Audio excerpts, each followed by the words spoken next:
Top quality और consistent performance के लिए सिर्फ सिल्वर पंप नाम याद रखना।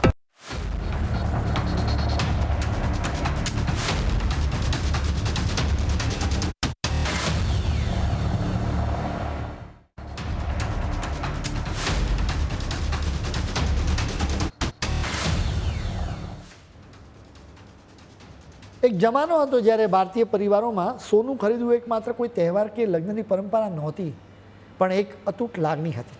મા પાસેથી દીકરીને મળતા કંગન કે દીકરાના લગ્ન માટે તિજોરીમાં વર્ષો સુધી ગળાનો હાર સચવાઈ રહે છે.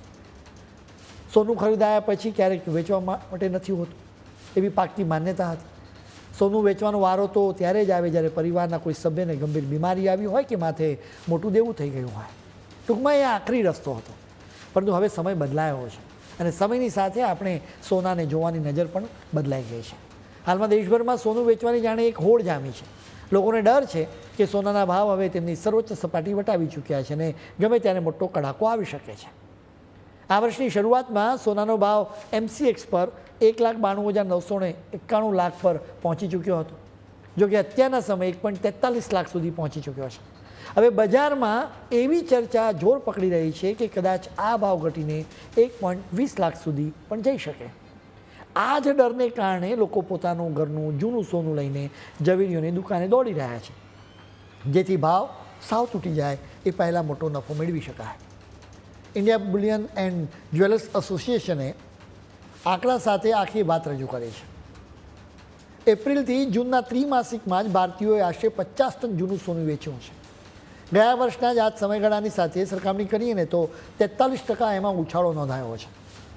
લોકો પાસેથી જૂનું સોનું ખરીદતી ઓર્ગેનાઇઝ કંપનીઓના કલેક્શનમાં 40%નો વધારો જોવા મળ્યો છે. આ કંપનીઓ લોકો પાસેથી જૂનું સોનું ખરીદી તેને રિફાઇન કરીને 24 કેરેટ શુદ્ધ સોનામાં ફેરવે છે, જેના પછી આ સોનું જ્વેલર્સને સપ્લાય કરે છે. ભારતીય પરિવારો પાસે અંદાજે 30,000 ટન સોનાનો જથ્થો ઘરમાં આમને આમ પડ્યો છે. આવામાં આ ટ્રેન્ડને લીધે ગોલ્ડ રિસાયકલિંગ ઇન્ડસ્ટ્રીમાં જોરદાર તેજી આવી છે. મૂળ વાત એ છે કે અત્યારે ભારતમાં સોનું રિસાયકલ વધારે થઈ રહ્યું છે. આમ પણ PM મોદીએ દેશવાસીઓને અપીલ કરી હતી કે ઓછામાં ઓછું 1 વર્ષ માટે સોનું ન ખરીદતા. એમ લાગે છે કે લોકોએ PM મોદીની અપીલને ઝીલી લીધી છે. એટલે જ નવું સોનું ખરીદવાના બદલે અનેક લોકો જૂનું સોનું રિસાયકલ કરાવી રહ્યા છે. એટલે કે જૂના ઘરેણાં આપીને નવા ઘરેણાં બનાવી રહ્યા છે. અત્યારે આવા લોકોનું પ્રમાણ ખૂબ વધ્યું છે. તો બીજી તરફ અનેક લોકો સોનું વેચીને રોકડા રૂપિયા મેળવી રહ્યા છે. વર્ષ 2025માં લગભગ 150 ટન સોનું રિસાયકલ થયું હતું. એક અંદાજ મુજબ 2026માં આ આંકડો 250 ટન સુધી પહોંચી ચૂક્યો છે. આવી સ્થિતિમાં સવાલ એ છે કે શું આનો અર્થ એ થયો કે ભારતીયો માટે સોનાનું પવિત્ર અને સાંસ્કૃતિક મહત્ત્વ ઓછું થઈ ગયું છે? એનો જવાબ છે બિલકુલ નહીં.